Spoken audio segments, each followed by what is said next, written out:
Well, first I want to say thank you so much, Mr. Combs, for coming on, and let's jump right into it. Let just give me like a 10, 5, 10, 15 minute little summary of your background, occupation you did before you started writing music, and we'll go from there. Okay. Well, let me just start from the very beginning. I was born in the mountains of East Tennessee in a little town called Irwin. It's right between Johnson City and Asheville, North Carolina, in a little valley there, the Unicoi County. They call it the Valley Beautiful, and it has two mountain ranges right on each side of the valley. So I grew up with a fantastic mountain view out my front porch and back porch, so to speak. And I was born, fortunately, to a family that loved music.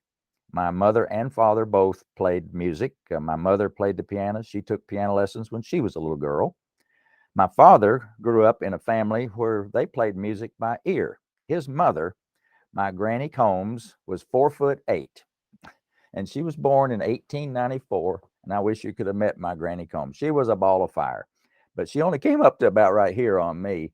But she could make some music. She loved to play the old pump organ. Back before electricity, they had a thing where you pumped with your feet to run the air through the organ. And then she'd play that organ in church and sing solos. But her favorite instrument, and I brought it with me today, after she passed away, she gave it to me in the case where this came from. This is her auto harp. I don't know whether Oh, you've ever seen an auto harp or not, but uh, I it's a have actually. it's a stringed instrument that you just push the buttons and it makes really good music. I'll lay it down here and let you hear a note of it too. Does that sound familiar? And then F, there's a G. But I can just hear my granny. She could, and she Yeah. didn't just strum it. She was making music with it. I'm telling you. Mhm. So I grew up around people making music all my life. We were active in our church, Baptist church in Tennessee, and music's a big part of the service. We had a great choir. We had an organ, big, nice multi-manual Hammond organ, and a piano. So we always had piano and organ duets in the church. So organ and piano music it was so much loved by me that my wife and I had complete organ and piano duet music through our wedding. 45 minutes before we got married, and then all of the songs during the wedding were accompanied by piano and organ. So Nice. music's a bit, as you can tell, music was a big part of my life. And so I went through high school, and once my voice changed to where I stopped sounding like this instead of like that, you probably you remember those days when the voice was changing, Hmm. and I got invited to sing in the choir, and that was a huge day for me because I always loved to sing. I'm not a soloist, but I love to sing. So I got to sing in the choir, and that choir eventually I got to be the choir director when later on in my years, and when I was in college, they hired me to come and direct our local church choir, and they paid me a little bit of money to help me through college. And so I played the piano at church for a little bit when they would need somebody to play, and that's how I learned and was motivated to learn to play consistently with the organist. So that really helped my music. And in college, I was a math major and a physics minor, so I'm a technical oriented person. I worked in the computer center and I'm a computer started my career as a computer programmer. But during my other times, I still participated in the university choir. It was a volunteer thing; anybody could join the choir, and so I did that. And after I graduated college, I went to work for a company called Western Electric. It was one part of the Bell system. That was Ma Bell. You remember the big telephone company that got Hmm. broken up in 1984. But back then, Western Electric was the manufacturing arm of the Bell system. We made the phones and the equipment that made it all work. And I was a computer programmer, and that was the beginnings of my career. And I moved up the ranks, so to speak, in my career. But I stayed always in the technical side of the company. Got my MBA from Wake Forest University in 1978. I decided I needed to further my business education if I was going to get ahead in the business world. And so my beginnings were, music as a hobby and a foundation under me, and technical things with business and computers and manufacturing software. All that was my day job, so to speak. Yeah. So that's kind of, you think of that as let's say the first 33 years of my life, and then we can talk in a minute about what happened on my in my 33rd year on this planet. So Yeah. Do you think that that MBA helped you with getting kind of that entrepreneurial journey, getting your music out? I really I know it did, because it gave me the discipline of approaching a fledgling business. Anybody that's tried anything entrepreneurial know that when you start, there's a lot of variables that you don't know, and you're not sure about what's going to happen. But you learn to keep good records of what is happening, so that you have at least a factual basis to know whether or not what you're doing is worthwhile or not, like, your income and expenses, and how much gross profits you make, and what it's costing you. So yes, my MBA, I think, prepared me to be a good business person and approach my music business eventually as a business, not just as a hobby. And so your education and training and experience in business will go a long way for you when you're an entrepreneur. Yeah. Yeah. Because I know, I didn't go to college, but would you say that if someone wants to start a business or get into start that entrepreneurial journey, whatever it is, you think they should get a degree of some sorts, or what do you think they should do? Well, I used to think that that would be an absolute essential. I think my thinking has altered a little bit now, because you can get a good education in a community college. For example, you can get a good 2-year degree in your local community colleges in a craft. There is a great need for people who can do things with their hands, and make things, fix things, and so forth. So there's nothing in the world wrong with going from high school into community college and learning how to be a great whatever, somebody that fixes, a plumber, electrician, somebody builds houses. They make good money. I mean, yeah, it's work. Some people don't want to work, apparently, but if you do want to work and are not afraid of work, Mhm. there's nothing wrong with going to a craft through a community college. But Yeah. there is something to be said about the exposure to all of for the liberal arts colleges that give you, your English and your foreign language and your history and your science, and all of those disciplines within the university broaden your thinking. You may not think that it directly applies to your job, so to speak, but it kind of helps you be a real well-rounded human being. And sometimes you will discover something that you had no idea that you had an interest in, and you decide that, wow, that's something I'd like to do the rest of my life. And so it can be that kind of an awakening experience. Yeah, yeah, for sure. I mean, I know, well, especially with YouTube, that was a big change. Everybody's on YouTube now, but I know, like, a lot of people take away the apprenticeship factor of learning, and that's kind of my biggest. That's I'm a big fan of that. Just, back in the day, they used to do, I think it's like 7 years of apprenticeship, Hmm. and that's pretty much gone away in a lot of ways. Getting those 7 years, and then to get to that point where you got your, obviously it's roughly your 10,000 hours of work in. It's not quite, exactly, but it's a principle anyway. Hmm. It's a mark, and then becoming a master at that craft, or at least that's what you're striving for. So I know a lot of schools, they've taken that out, and it's just, you're learning a lot of book stuff and not a lot of, and especially now, like, there's so many trades need people. It's quite ridiculous, but that's another story for another time. It sure is, yes.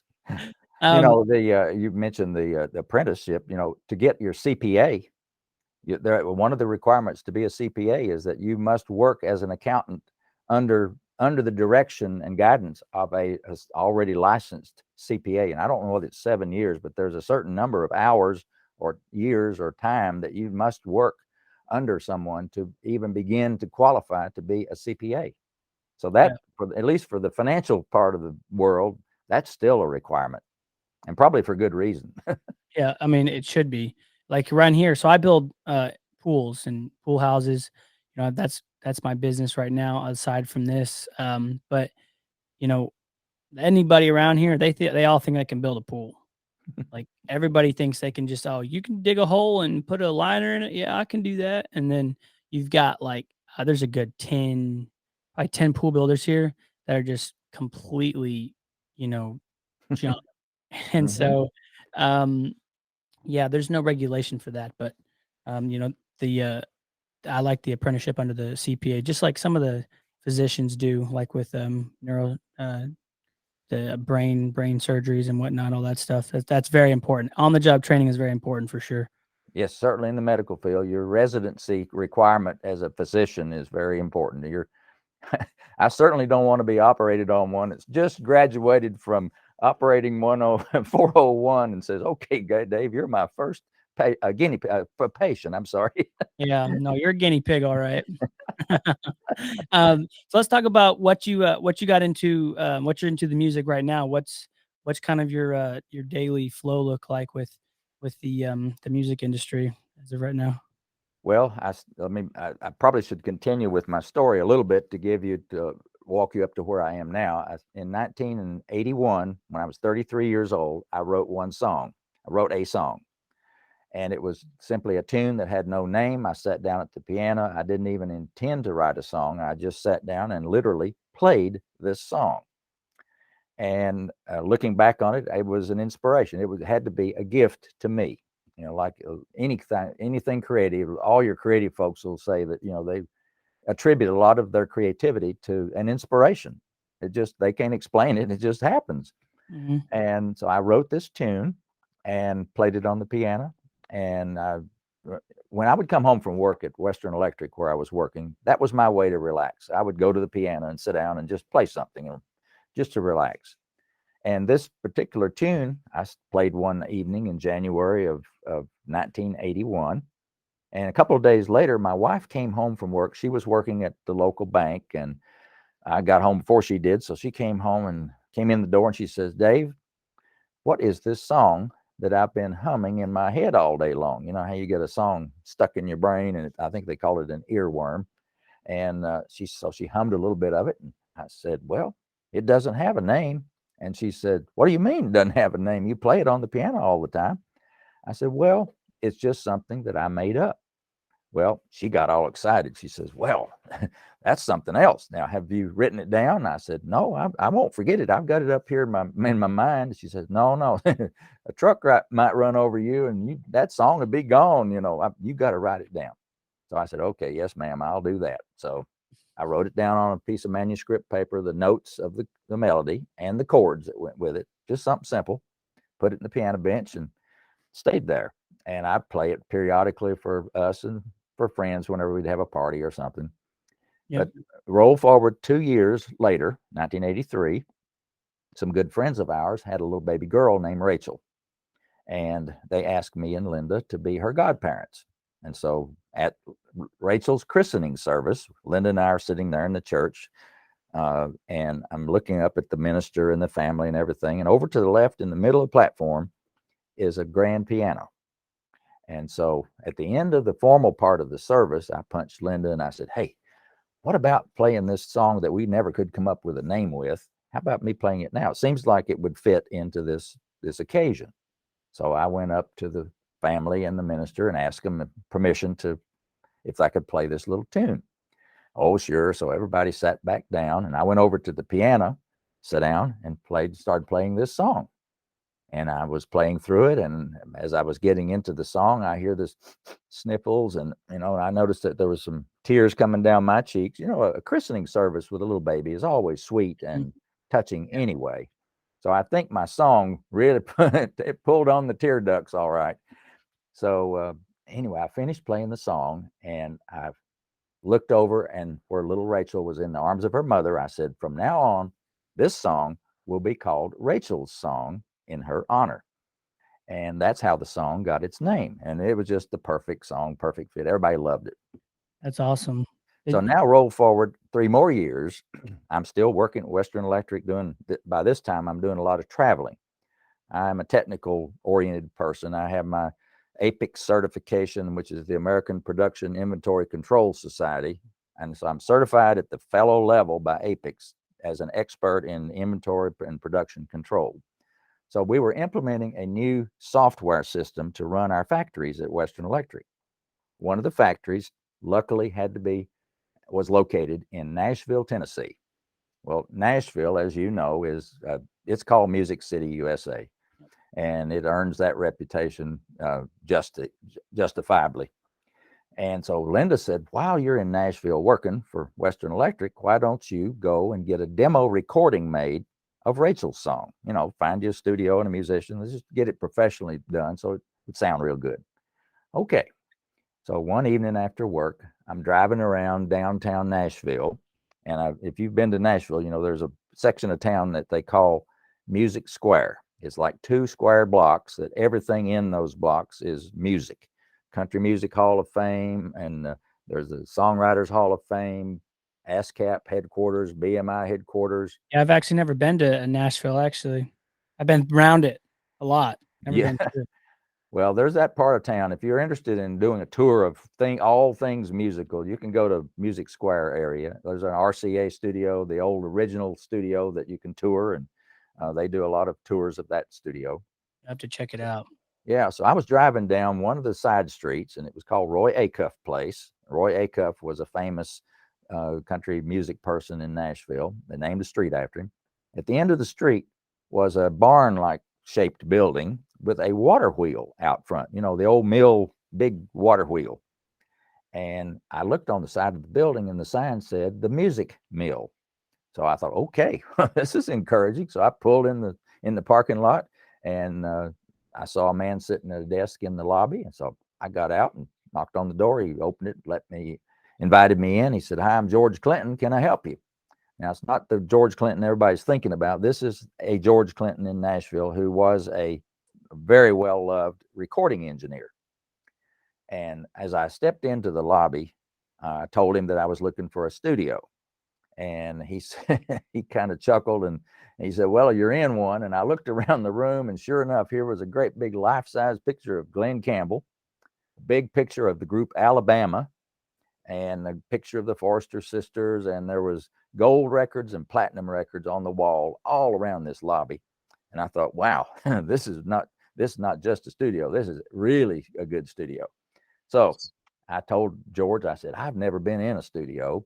And he said, "Well, let me give you a tour.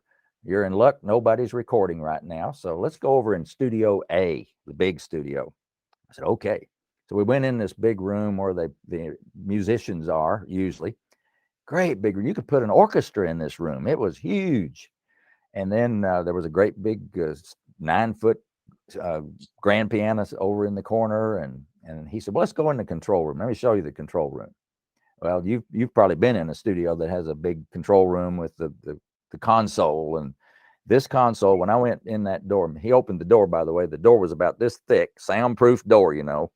So we go in there, and there's this console. I think it was probably a 32 track console. It looked about 8 feet long with all the sliders and the knobs and the lights and the buttons. And I told George, I said, "Wow, I think you could launch a spaceship from this room." So anyway, and I chuckled. Wow. There were recorders around the wall, and, you know, all kinds of fancy equipment. I said, "Well, George, how much does this place cost?"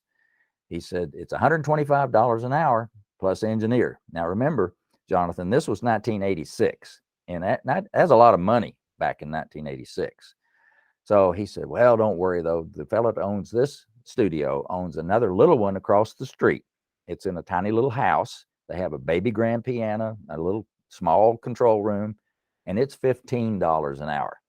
I said, "Okay, I can do that." I said, "One more thing, George. I need a good piano player to play my song. Yeah, who would you recommend?" And he thought for a second. He said, I know just the right person for you. His name is Gary Prim, and he's a great piano player, keyboard player." He said, I go to church with him, so we're really good friends. He'll do a good job for you.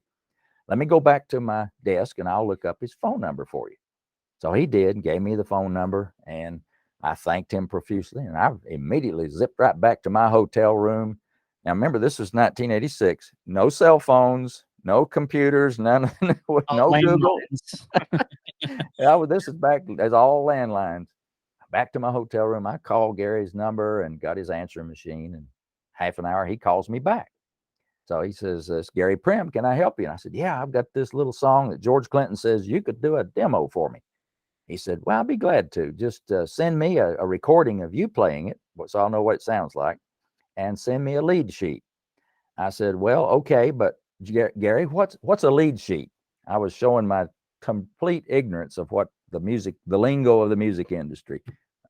So he said, "Oh, it's just the melody and the chords written out on a piece of manuscript." I said, "I've got that. I just didn't know to call it a lead sheet." Where'd So you learn to write music? well, when I took music lessons, obviously as a 8 or 9 or 10-year old, as like most young kids do. So I learned to read music. And then I also taught myself more about music I bought a book on music theory, learned how to do how the chords are structured. And I also practiced literally writing the shapes of the notes. So I could, if I thought of something I wanted to write down, I could at least write it out. So I'm kind of self-taught in terms of how to write down music and that part of it. Yeah, But it's been so long since I've done music. I took piano lessons for probably like 5, 6 years as a kid, wow. and guitar lessons as well. And I still Hmm. play guitar. I got 2 Takaminis, but I went through like my teacher, Mrs. Winfrey. She's the best. I think it was like I don't know what level 1 through like 12 theory. I got Hmm. all the way up to like level 10. Whoa. And but it's been so long, it'd take a little bit to get back into it, but, yeah, I mean, that's kind of the same background. I used to play in church too, because I'm a Baptist, and so Hmm. I grew up in a Baptist church, and, actually me, my brother, all of us, there's 11 of us. So, Whoa. You um, got your own orchestra right there. You got a band, right? The family band. pretty much we actually recorded our own CD, at one point, but it was no good, believe me. Nothing like your music, but, so we all played, every one of us, we had violins, cellos, pianos, and guitars in the mix, one of my sisters played the viola. But yeah, there's probably with the people in church as well, like friends of ours played the guitar, and then we Hmm. had at least 1 piano. At one point, I think we had 2 pianos, but we had probably 10 piano players in our church that could Wow. pick up and play anything. And then we'd all sit on the other side and we'd play our guitars and then the cello, and yeah, so it was a good time. That is great. Well, we do have a lot in common there. My church was Baptist, Southern Baptist as well. And it's just a great training and upbringing, and it gives you a great foundation for appreciation, if nothing else. And in Yep. your case, it was your family actually was making music, which is great. Yep. Yeah, but my dad sacrificed a lot for those music lessons, because music lessons for, I don't know, at one point it was like, well, all 11 of us played, Yeah, but, it was like when the older 3 left, and then it was 8. So, yeah, I mean, it was quite the deal, but anyway, let's go back to your story about the recording. Continue on there.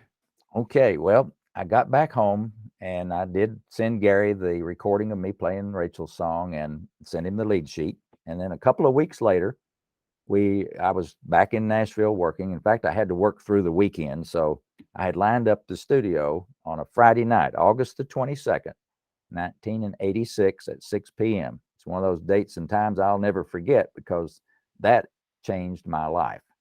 Well, at 6 o'clock, I arrived at the studio down across the street from the music mill, and 6 o'clock, Gary comes in with carrying his synthesizer under his arm. It was a Yamaha DX7 synthesizer. I have one just like his over here. I'm looking at it right now. It's a wonderful analog synthesizer for the day. In fact, I can still recognize that sound that is still used on some recordings today. Some people really like that DX7 electric piano sound. Well, anyhow, Gary comes in. I meet him for the first time, and there's a baby grand Yamaha piano in this little tiny studio. And I learned later that that little piano was the first Yamaha baby grand that Yamaha ever shipped to Nashville from Japan. So that piano had some history to it. It was the first Yamaha in Nashville. Yeah, that's pretty cool. I read that. I remember reading that in the book. That's Can't, awesome. can't you imagine? You would love to know who all had played that piano. Oh, that I can just I can fantasize about. I know Elvis had. I'm sure Elvis played that piano. I bet Floyd Kramer played it, and all those famous people. Maybe even Jerry Lee Lewis. I don't know. Who knows? So, so anyway, Gary sits down at the piano and he starts warming up, and I'm back in the little small control room with the engineer, and pretty soon Gary's ready to record. And now remember, this is the first time I will have ever heard my own music played by somebody else. Up to this point, just been me playing Rachel's song. So Gary says, I'm ready to record. So the engineer pushes record on the tape recorder, and we're rolling. And it's into the microphone. There's a little speaker in the room that he can talk to Gary, even though it's soundproof between the two rooms. So Gary starts playing, and he gets about halfway through Rachel's song, and he stops. He said, okay, let's rewind it. I can do better than that. Let's do a retake on that. So rewind it back to the beginning, and he pushed record, and Gary plays the whole song all the way through to the very end. No problem, no mistakes, perfect. Well, I'm sure that my mouth was wide open standing there listening to this, because I couldn't believe my ears. I knew it was my song, but I had no idea how fantastic it was going to sound. Now you've heard Rachel's song, the recording of it, and what you heard, and what people, when you go to my website and click on play Rachel's song, what you hear is exactly that original demo recording. It's not a re-recording or a re-engineered or anything. That is it. So you're hearing what I heard for the first time in that control room. Well, the piano part alone kind of blew me away. Well, Gary says, well, Dave, I'm not done. We got to make some more tracks on this. I'm going to put some electric piano in here. And he called it doubling. He said, I'm going to double what I played so that it gives it a lot fuller sound. So he puts his headset on like you've got on there, and he's sitting there at his keyboard, and he's listening to the real piano part as he plays the electric piano part. He nailed it. I mean, every note was boom, right on top of it. There was no disconnect between the feel of the song, and he nailed it. And I thought, wow, this is amazing. Then he said, okay, we're going to add some bottom to this recording, give it some low strings and some high strings. Now, your family folks, that, the cello, all those wonderful violin sounds, the cello, all those, those just add the depth and breadth to a song. Yeah. And so he said, I'm going to put some low strings. So he's got 2 more tracks on the recorder for low strings, 2 more tracks for high strings. Then in the middle of where he changes keys, he says, I want to bump it up a little bit and add some punch right here. I want to put in some horn sounds. So 2 more tracks, put a little horn sound there in the middle. Gets all that done. He's been recording maybe 45 minutes. He said, well, that's it. That's all I'm going to add to it. And he comes in the control room. So we're all standing in there, and the engineer plays the whole thing so we can hear what the mix is sort of going to sound like. Gary says, I like it. It's good. I didn't just like it. I loved it. I was on cloud 9. So anyway, I wrote a check out to Gary for the agreed upon fee, and he took his synthesizer and left. And I had no idea if I'd ever see that young man again in my life or not. Turns out I would. As you know, in my book, Gary Prim and I had a long history. We have done over 170 songs in the studio together. I've written over 120, and Gary has become more than a friend. He is more like a brother to me. I love the guy. He and his family are really super wonderful friends of ours. Just a wonderful relationship. And he's still recording in Nashville. And today he is more in demand than he was even back when he was a young pup, when I got him to do Rachel's song. He is. You ask anybody in Nashville, do you know Gary Prim? Oh yes, I know Gary Prim. He is the best. That's awesome. How much did you say that the recording per hour was with that big studio? $125 per hour. Well, I got an inflation calculator here, just to give someone an idea. Where's it at? It's $323 today. And wow, that's a lot. That is a lot. That's like going out and hiring an attorney or something. You're going to pay a lot of money. Pretty much. But yeah, that's awesome, because I haven't been, I didn't do too much recording and stuff like that when it come to music. We just did like a one-off session, and then it was pretty small time, not like that. But I can just imagine just seeing the creativity and and just, Gary taking over and kind of doing his own thing and just how cool that whole process was. Oh, it was totally amazing. And I went back to Nashville, and of course, this was 1986 when I recorded Rachel's song. Well, I knew after it got played on the radio, and people were really wanting more of that kind of music from me, I had to get busy and write some more songs. Well, that was the first song I'd ever written. I didn't even know I could write music. Well, I sat down at the piano on a fairly regular basis, and I wrote more songs. And I went back to Nashville in 1988, and we recorded the rest of the album that you'll see on my website. It's the Rachel Song album on the right-hand side of the web page, and it's the rest of that was my first album with Gary. But every year from 1988 on to I think it's about 2001, I would go back to Nashville and spend a week in the studio. I'd just book a studio for the room for a whole week, for all day long for a week, and meet there with my engineer Ronnie Light and my recording person Gary Prim, and we would there and make an album. I would have written 15, 16, 17 songs that for him to arrange and perform for me. And at the end of the week, we'd have a brand new album all ready for me to bring home and design the cover and get it ready to produce the CDs and ready to go. So we did that for about 14 years. And I have actually 15 albums. My 15th album is really a compilation of the first 14.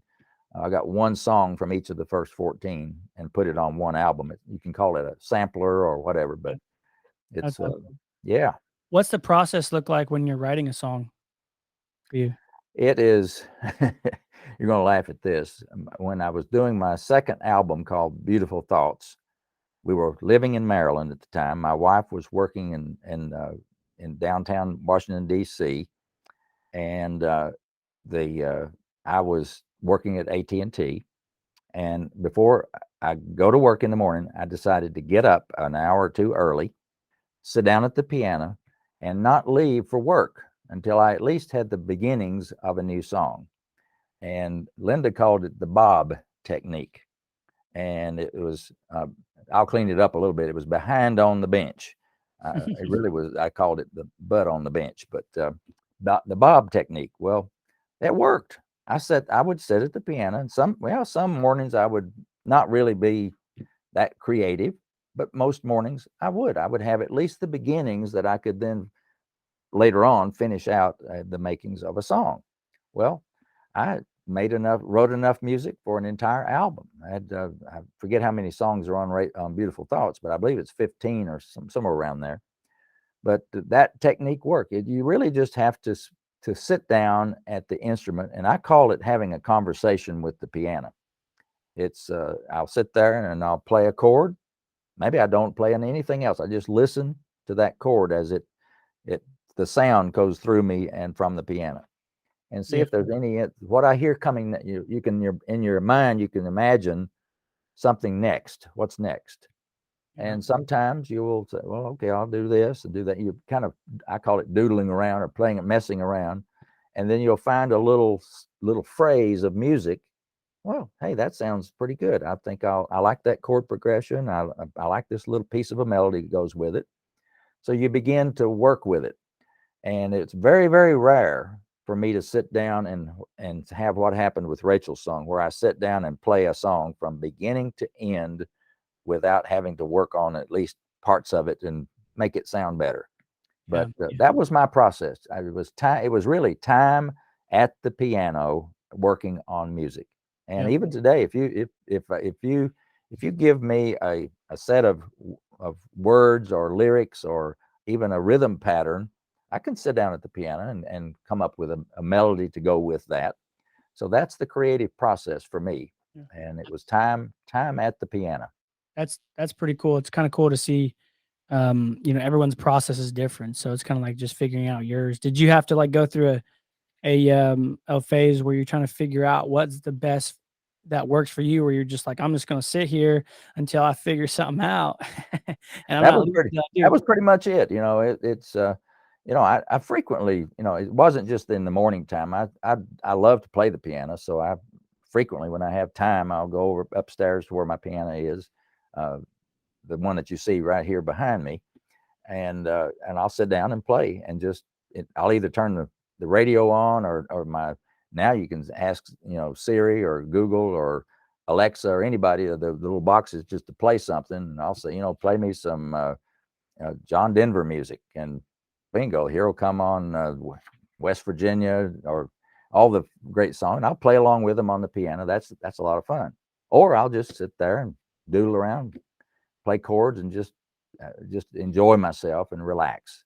Yeah. I need to do more of that. Just grab my guitar and just play around, because it is one of the only things, like I do a lot of reading. I'm reading either 1 to 2 books a week, but and I use Audible a lot. But the when I'm playing the guitar, it's just kind of, I just go from hymns. I play a lot of hymns, and then just kind of do some chord progressions, and it's just like it's really cool. It's really awesome. One thing I do love about, like, your whole story is how you contribute, your inspiration for Rachel's song, to God, and how He created, give you that, the chords, and just kind of took over your mind and just built a song. Is because that's kind of my life basis, is whatever we do to honor and glorify God. And so, amongst, along with the super conservative music that you write, which I absolutely love, I think it's super cool that you contributed and give God the glory for that.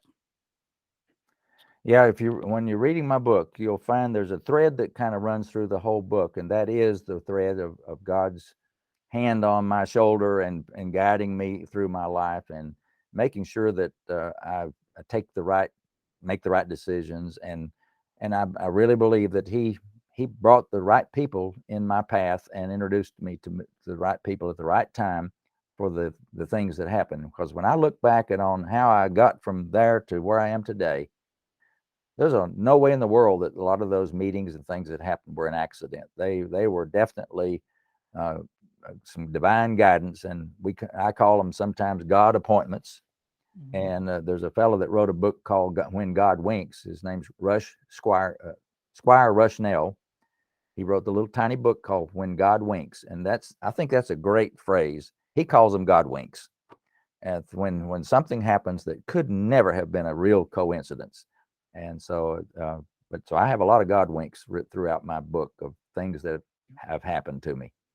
That's awesome. So, what are some mistakes that you made along the way that you could go back and change, or something that you could um, say that you could have done better?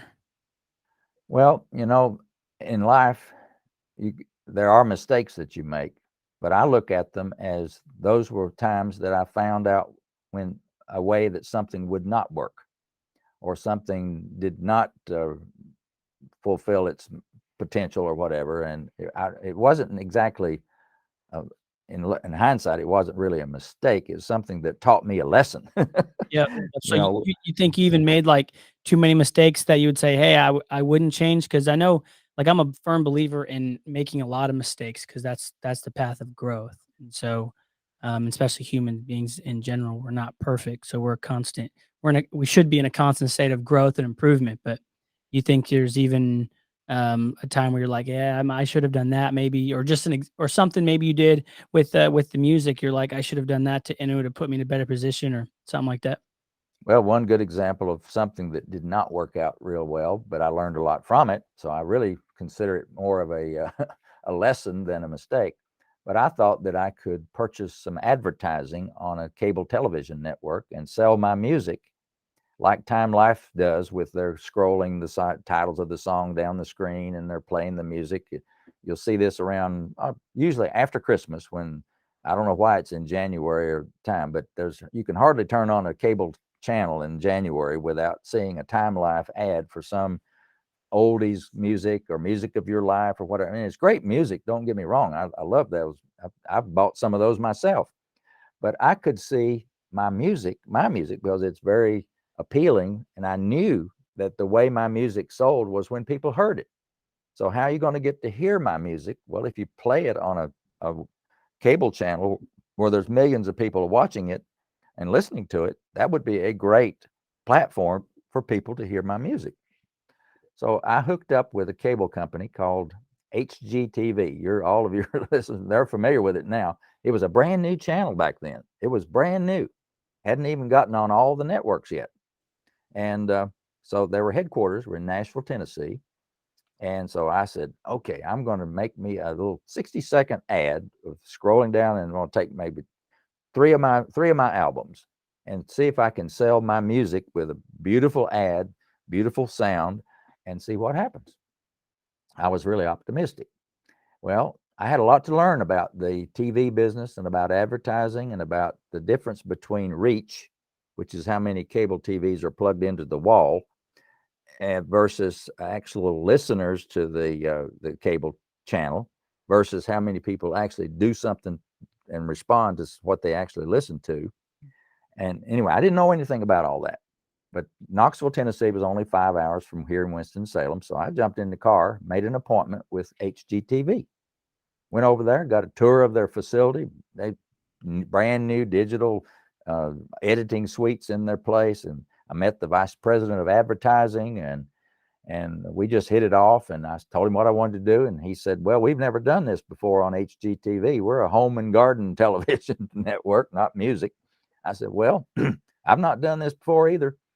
He said, well, let's give it a try. I said, okay. And he said, well, we can do, I think it was 30 60-second spots for $13,000. Now, that was a lot of money for me, but I was willing to give it a shot. $13,000 for 30 60-second spots. What year was this? I knew he was going to ask me that, but I think it was about 1992 or 3, somewhere around there, in that time frame, early 90s. I should have dug that up before I started talking. But anyway, it was early on. And so he said, all right. I said, well, I'll do that. I said, well, now, one thing I'm not just here to give money away. I want to make sure that I at least break even on this. I'd like to recoup my $13,000 at least. And he said, this is amazing that he said that. He said, I tell you what, if you will share with me the data that you get from all the sales of this, who bought it, where they were, what time of day they called in, so we can have data to track our ads versus the effectiveness of the ad. He said, if you'll send me that data, I will run your ad until you are whole. Now, let that soak in a minute. In other words, he's guaranteeing that I can recoup $13,000 from sales from the ad that runs on HGTV. Well, the ad started running. I remember, I had lined up this call center to take the 800 calls. I knew it was just going to be thousands of people calling all at one time and ordering my music, and they better get ready. I printed, hundreds of order forms for them and give instructions on how to do this. And I was ready. And so after the first ad ran, I called over to the call center. I said, okay, how'd it go? Well, we got 5 orders. Okay. Well, okay. And then the second ad came up, hours 2 later or whatever. And I called them. We got 7 orders this time. And it kept going like this. It was less than 10 each time the ad ran. And I thought, oh man, have I ever blown this one? But you know what? The vice president, I can't remember his name. He probably would not want me to use his name now, but based on that handshake, he was good for his word. I want you to just think a guess at how long he had to run my ad on all of the open ad slots. Now, those are spots on the network that they haven't sold the ad. So they have basically a spot where they could put in their own ad or anything. Basically, it's not a paid ad. So how long do you think he had to run my ad before I made $13,000? Ooh, that's gonna be. I don't want to insult anyone here, but I'm gonna guess like 9 months. 4 years. Oh my gosh. Hey, Jonathan, I was the king of late night TV. You could not turn on HGTV after midnight that you didn't at least once or twice an hour see a Dave Combs music ad running down the screen. But sure enough, they were good for their word. That man was as honest as the day is long. I hope he rose to the president of the company. He deserved it for his Yeah. honesty. You won't get that. I mean, shoo, man, not anymore. You spend it, it's gone. So that was kind of a mistaken thinking on my part that this would be a way to market my music. But I sure learned the difference between publicity and advertising. Now, let me tell you about publicity, the difference. I did an article in this little magazine called Guideposts. And this little magazine used to be only paper copy. Now it's electronic on the internet. But the subscriptions to this is like 2 to 3 million. I don't know what the current number is, but it's in the millions of people that bought this, had a subscription to this magazine. And the person who helped me write the article was a fan of mine. And it wasn't my idea, it was hers. She called me on my 800 number one day. Her name is Roberta Messner. You can Google her and find a wonderful article in Guideposts about her herself. But she called to tell me how much my music had helped her through her illness. She has had a very serious disease where she had to have multiple surgeries, and they were all painful. And she said that my music had been so helpful to her dealing with the pain. And then she was inquisitive. She was asking me about how did I write Rachel's song, like we've been talking about now. And she was very inquisitive. And she says, I must tell you, I am a writer for Guideposts magazine. I said, oh, really? And she said, I think your story about writing Rachel's song and how it enabled you to quit your job and all this would be a wonderful story for Guideposts.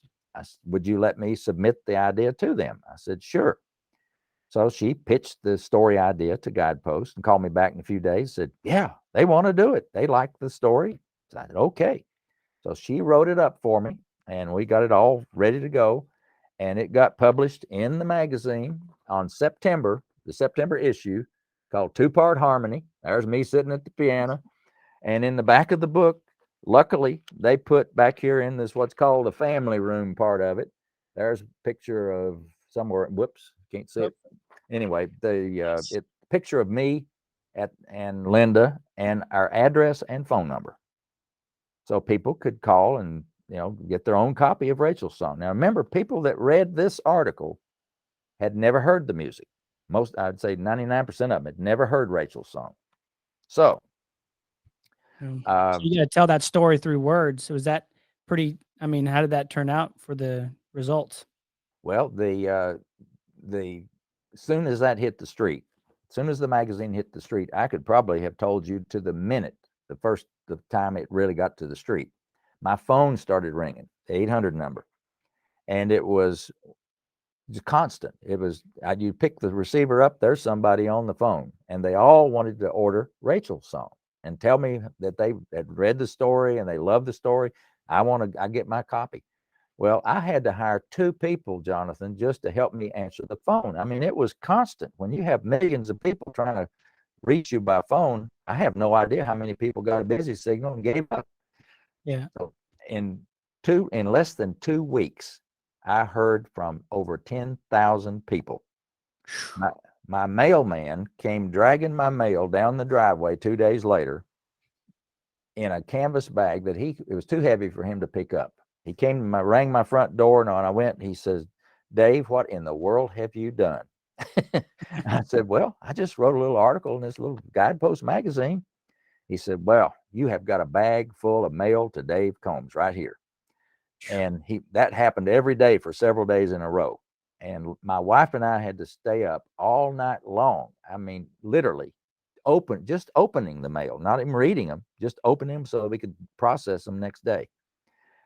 10,000 people just like that. And so that was the difference between, I didn't pay a penny for this. This was an article in Guideposts. This is publicity.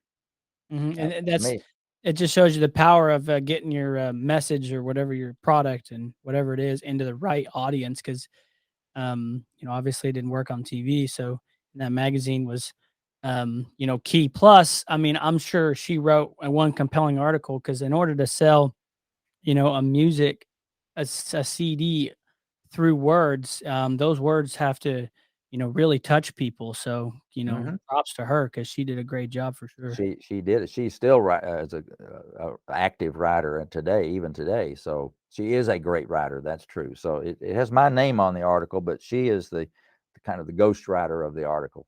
Yeah, I But need so to. that's the difference between advertising and publicity, and that little magazine really got me on a whole higher plane of my music business.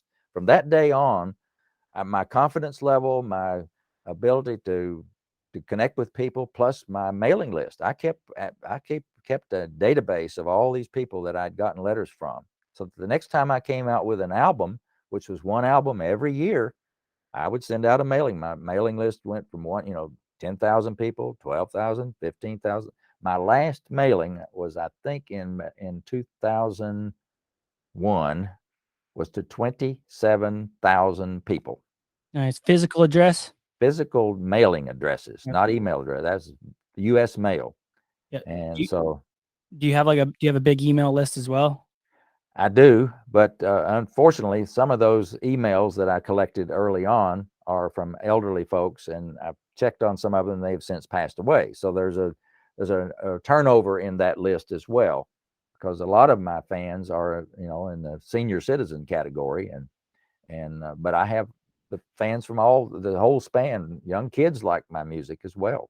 Yep. What point of your career did you have to quit your job and to start doing the music full time? Well, that's the story and guideposts, and by the way, on my website, I have a reprint of that story, so you can go to my website and read that story. But I tell about the decision, how I made that decision to quit my job. Now, I had worked for AT&T, Western Electric AT&T, for 22 and a half years, and times are not the same today. But back when I started my career, if you got a job with a great corporation like General Electric or Western Electric or any big corporation, IBM, you were you were kind of foolish if you didn't stay for the whole thing, because that was a great career within that one company. It's not that way today, but it was back then. So here I am in 1991, thinking about, when do I let my music take over my life and say goodbye to the corporate world of Western Electric AT&T? That's a tough decision when you've got, that's my income. It's guaranteed, it's a salary. It's steady. It's not like when you're an entrepreneur where everything depends upon you. It's different. So I was going through the throes of making that decision, and my music income overtook my income from AT&T significantly. So it wasn't a matter of money. It was a matter of confidence. Well, yeah, I'm making good money with my music now, but will it last? And can I do this? And can I grow this thing? So I'm sitting in church one Sunday morning, and we're at the prelude part of the service, where you're just sitting there, getting yourself in the right worshipful frame of mind. And I'm thinking about this decision that I've got to make. And I've been praying, dear Lord, help me, guide me through this decision process. Send me a send me a message. And maybe I was thinking of a burning bush or a stroke of lightning and thunder and all this kind of thing. But I learned a lesson there. God doesn't necessarily work that way. He can. He did for the people in the Bible you read about. Mhm. But usually it happens a different way. And after sitting there and thinking about this and praying about this, I had one of those moments where I went, "Oh no, God, you must think I am the densest Christian on this planet." Because just that week, I had gotten a letter from one of my fans, didn't know me, I didn't know him, but his letter simply said, "Dave Combs, writing music and producing music is what God put you on this planet to do," signed by his name. That's all the letter said.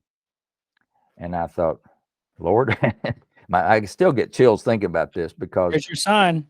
there's my sign. And I said, and I've gotten these tens of thousands of letters from from people telling me how much my music touched their life. I said, okay, Lord, I get it. And so after that service on the way home from church that day, I told Linda, I said, all right, I made my decision. I am resigning my job, and I'm going to do this music thing full time. That is what I am called to do, and I'm going to do it. And Awesome. that's how it happened. Awesome. Awesome. And what year was that? 19, and I met my boss for lunch uh, shortly after that at a restaurant in Greensboro, and his name is Bill, and he and I were good friends as well. And he knew about my music business. It wasn't a big secret or anything. And I met him at lunch, and it was actually at Shoney's. And I said, Bill, I handed him my letter of resignation. And I said, I can no longer afford to work at AT&T any longer. I have got to do what I'm put here to do. And so I'm resigning effective February of 1992. And he looked at me and he says, Dave, he said, I'm envious. I would love to be able to do the same thing myself, but I can't. I don't have the music business going like you do. But he was very understanding, and it was a very cordial parting. And he said, Dave, you know what you just did? AT&T is going through a downturn right now, and I have been asked to reduce my staff by one staff person. And he said, you know what? You just saved one young person their job. That's And I cool. thought, amen, brother. This was meant to be. And so that was another confirming part of the whole thing. But that was in February of 1992 that I worked my last day at AT&T. Right on, right on. So you just went from there to, for the most part, writing music and producing it, and did you have a someone or a couple people just doing all the back end stuff, and then you just kind of managed it, or I had one person.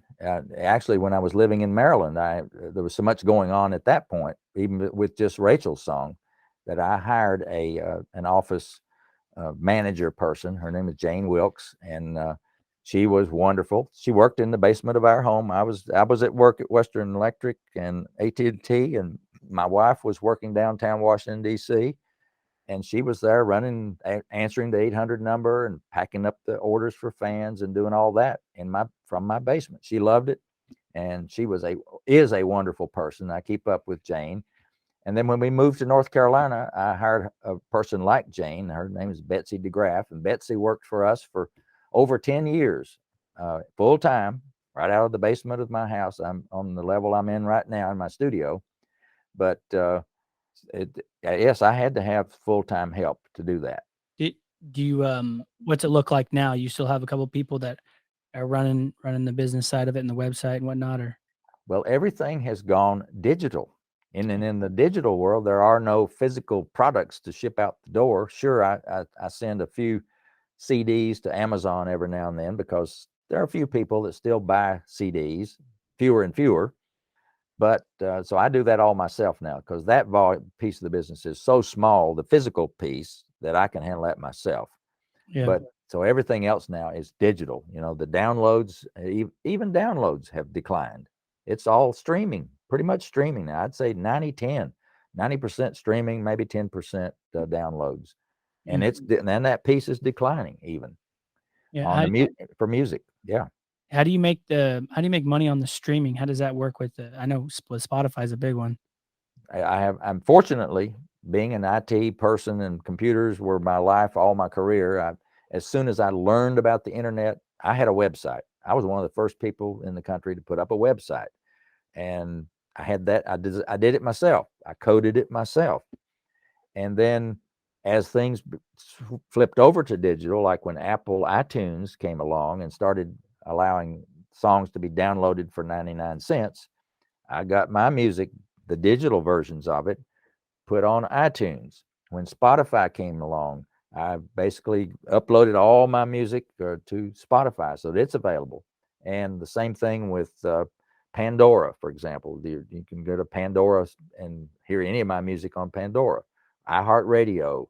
Oh gosh, what are the others? Like Amazon Music now, Apple Music, YouTube Music. YouTube Music, all of those places.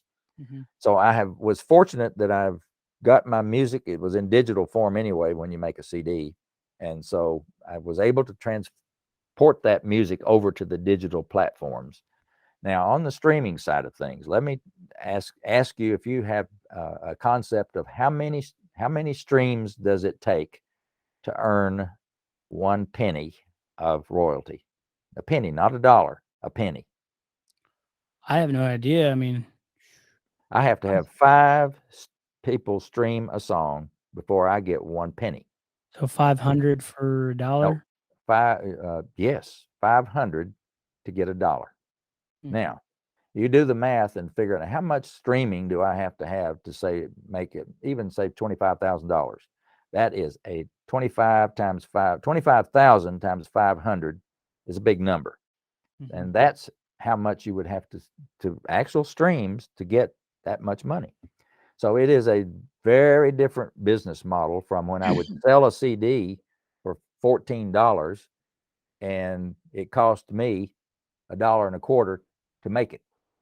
Yep. So then I made, $12 or something per CD that I sold at retail from Combs Music.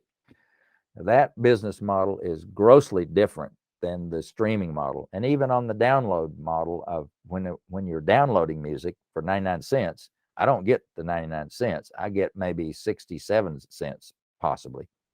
But Yep. the download piece of it is declining because people say, why do I want to download it? All I have to do is say, Alexa, play Dave Combs' Rachel song, and next thing you know, Rachel's song starts playing on their Alexa box or whatever. Mhm. Yeah, did you get money from downloads? How does that work? Yes, my music is certainly copyrighted, and so I own the publishing and the writer's share of the song, and so when it goes to them, they pay the owners of the copyrights a royalty, and it's based upon for a download. They keep a certain amount for their profit, and then they send me monthly, electronically, a payment for whatever was sold or downloaded on that platform. Okay. And they make their money by what? Just memberships or Well, they get it through ads? obviously through memberships, and in the case of downloads, they get of the 99 cents, they're going to keep 30 cents of it or 25 Mhm. cents of it themselves. So there is a per song piece of it for them as well. But Yeah. on the streaming side of things, it's all the advertising supported. There are people who advertise on Spotify or the other platforms. That's where their revenue comes from. Yeah. Yeah. And Are you subscriptions, of course, you get a right, paid subscription. right. Are you is the since it's all changed so much in the last like what 5, 10 years, Mhm. um the revenue of the music of your music business is still staying consistent, or is it you showing it seeing a decline possibly because of everything shifting, or how's it all going? Well, let me back up and tell you a little bit of a historical story here. You may remember in the late 90s, as CDs were declining and as the digital world started to take over, you remember downloading music became a big thing. And you remember Napster? Napster But was the platform that gave away music. They basically they'd take and rip your CD, take all your music on there and make a digital copy of it. And these teenagers and young folks could go on Napster and download the songs for free. yeah, I remember a bunch of Android users are all like, "Yeah, I can get it for free," and they're always downloading. I had an iPhone. I'm like, "Where you guys getting all this free stuff, man?" Now we know.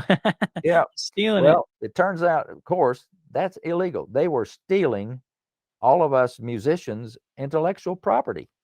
I own it. It is a copyrighted song. All my music is copyrighted. I own that. And so it is not legal for somebody to take my song and then do something with it for free because Yeah, they owe me a royalty. It's by United States statute. They it's a legal thing that they have to pay for it. Well, Napster got taken to court, fortunately, and that eventually got stopped. And I think they're still in business, but now they're at least doing it legally by selling it as opposed to giving it away. But the damage was done, Jonathan. If you think about it, that lasted about 2 or 3 years before that got stopped. And the attitude is what changed. And it was the perceived value of music got downgraded. Instead of yeah, thinking, wow, I got to buy an album for $15, I'll go get a vinyl album. Well, vinyl is actually making a comeback these days. But yeah, when you bought an album for $15 or something, it had some value to you. But later in the 90s, that value just they let the air out of the balloon, and it was a long time for the music industry to recover from that. If you track the CD sales, and there are sites where you can look at graphs of that. And when that Napster came along, the bottom fell out, and it didn't come back fast either. It was a slow recovery. And even today, I think we're suffering still from some of that attitude of, well, music's not worth much, 99 cents a song, or, I can stream it for free, whatever. There's still an attitude of diminished value for music. And Yeah. that's really unfortunate. Yeah, it really is, because music is plays such a valuable role in life, and it does so much, and it's pretty incredible. And actually, like my source of music right now, I pay a subscription from Apple, so I Hmm. got a family plan. Hmm. 'Cause I was buying a lot of music on there, and then I was like, man, maybe I should just save money and just get a subscription. So Yeah. that's what I That way did. you can take any song and just tell your phone or your device, say, hey, play this song. And 9 times out of 10, it's right there and can start playing it immediately. I'm thinking about building a vinyl collection. Do you still sell vinyl recordings? The only vinyl I ever had was Rachel's song. I had a 45 single, and it was a double A single because the Rachel song was on both sides of it. Usually there's an A and a B side of a record. Well, mine was what they called a double A single. But it was a 45 record. And the reason I had that was all I had to send out to radio stations up to that point was a cassette tape. Well, no radio station wanted to play music from a cassette tape. The fidelity just wasn't there. Yeah. So I did go get 45 records made of Rachel's song. And that was another fun thing to learn how to do and watch the process of them literally cutting the record on using a diamond stylus on a wax platter. This is really quite a process. They really played my music through this piece of equipment, and this diamond stylus cuts these grooves that are going to be the record in wax. And then they take and put that wax platter through another machine, and they put a metal coating on it. They spattering, I forget how they call it, but they basically made it into a metal copy of it, a positive, and then they did make a negative copy so that you could literally use that to press that metal into flexible, warm vinyl, and press the grooves into. They call it record pressing because that's literally what you did. You took this metal version of the song, press it down in the vinyl, up, and there's your record made. That's super cool. I didn't even know that. I didn't know that until I read the book, and I was like, it's the inventions that have come, and Edison created that, didn't he? Right? I believe so. Yep. It used to be on a drum. You remember they had a wax drum that you could make a recording on. That was one of his inventions, where the first time anybody recorded a human voice for playback was on Thomas Edison's little wax recording device. Amazing. Yes, Totally amazing. it is. It really is. He was talk about a guy gifted, God gifted. That guy had it. But so you're telling me there's only 45 of Rachel's songs, in record form. Do you have any copies, or you gave them to? I've got, I think, 1 or 2 copies for archive purposes that I've kept, and people around I had about 400 of them made, so there's probably copies around the country somewhere. But no, I certainly don't have any for sale. But Yeah, and maybe I'll I've pick up. thought about, maybe I should revive some of my albums and do a vinyl LP for my album. But Yeah. I haven't really pursued that very much. But Yeah, maybe test it out with either your mailing list and then your email list, and see if people go for the vinyl. yeah. Because I know, yeah, you're right. It's making a comeback, and with maybe a lot of it's really getting to where it's a collector's Mhm. type deal. Guys collect all kinds of vintage records from vinyl. And, actually, my friend of mine I grew up with, he loves vinyl. So, Mhm. um, but But yeah, I mean, what I'm doing now is basically I haven't written any new music really and published any new music since 2001 with that last album.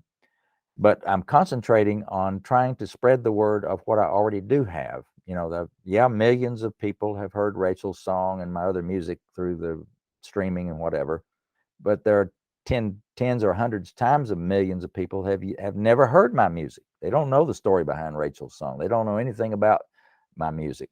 So my mission through podcasts like this today is to kind of introduce myself and my music to a whole new set of people that have never been exposed to it before. And so my book is full of those stories that explains kind of who I am, where I came from, how I wrote my music, and the journey of going from the one song to the 15 albums. All of that is in the book. And also, you may remember chapter 21.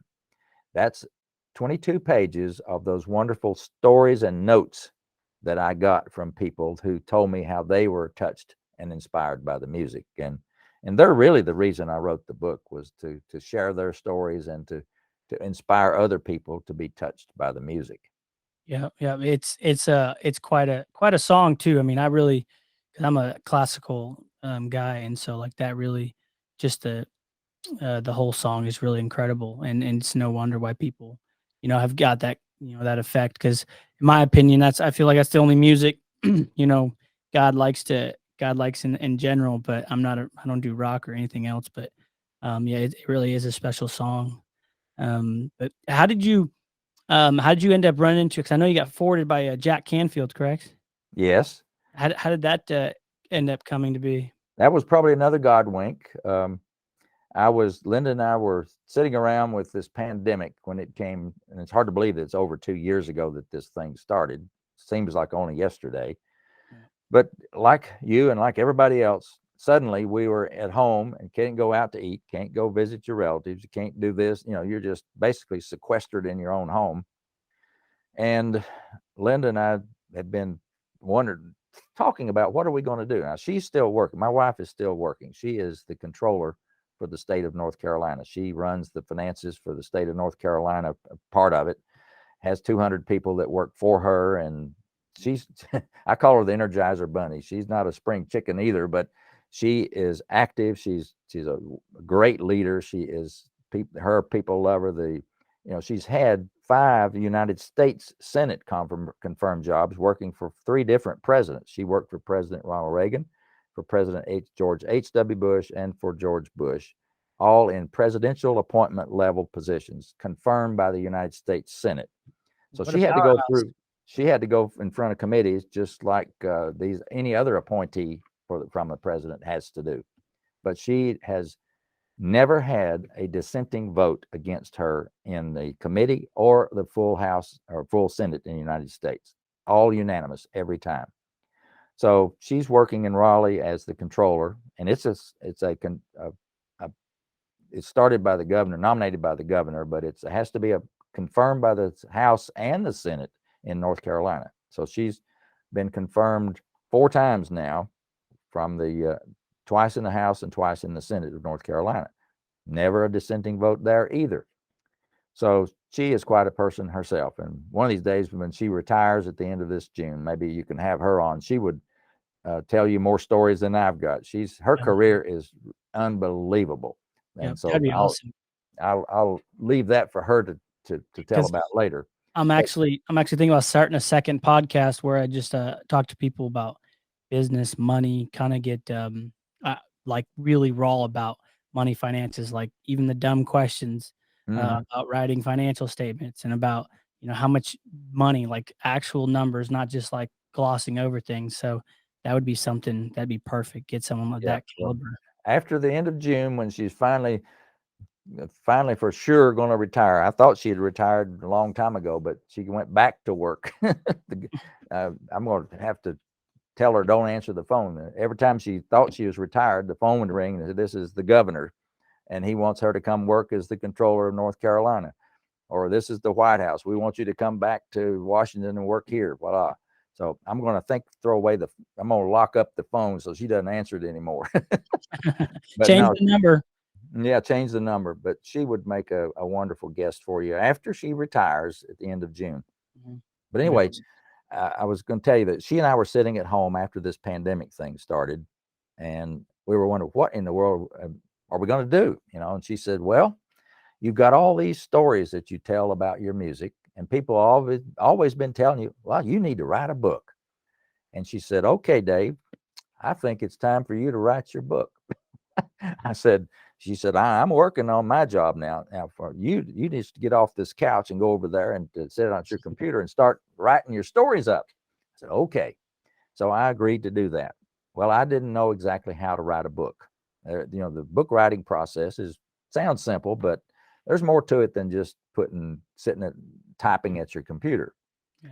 And I didn't know how to write a good story necessarily. I've been telling them a lot. And so I was a pretty good writer, but not that polished.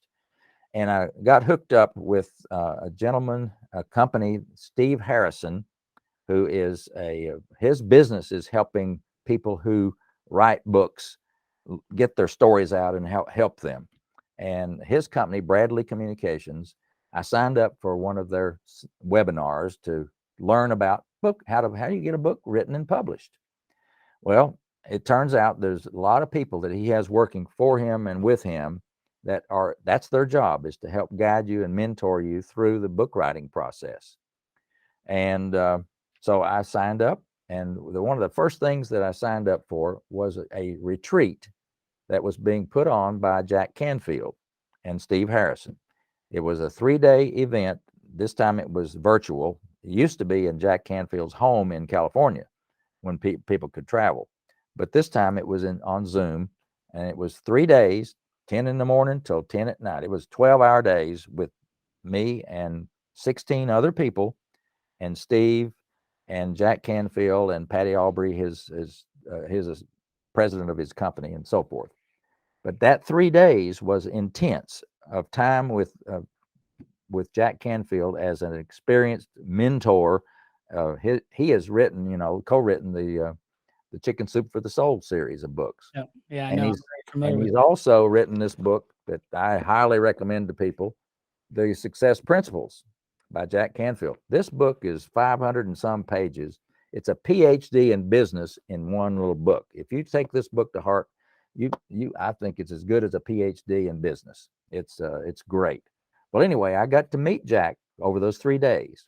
Well, Jack loved Rachel's song, and I told him my story about writing it and all this, and all the 50,000 letters I'd gotten from people about the music. And by the end of the week, he just said, "Dave, you have got to write this book." He said, "You're sitting on a gold mine here, man." And then he did a wonderful interview of me at the end of that week, and you can see that interview on my website. It's right at the top of my interview page. But that's how I met Jack Canfield. And when I wrote my book, I told him, I said, "Oh, I'm gonna write it. Now, will you write the foreword to the book for me?" And I was being almost facetious because I know he's a very, very busy man. But he was serious. He said, "Dave, you write the book, send it to me, and we'll see." I wrote the book. He loved the book, and you'll find his foreword in the front of my book. So Yep. in fact, I saw Jack on Zoom just a couple of weeks ago. We were on a Zoom meeting together. Awesome. Yeah, I've been wanting to get him on the podcast for a while, trying to get his attention. He's a big deal. And I also see you got Gary Chapman on the back too. He's that guy, he wrote a good book too. The 5 Love Languages. Probably read that book like 5 times before I got married. Good for you. Well, that's another story too. Gary and Carolyn are good friends of ours. They live here in Winston-Salem. We've known them for years.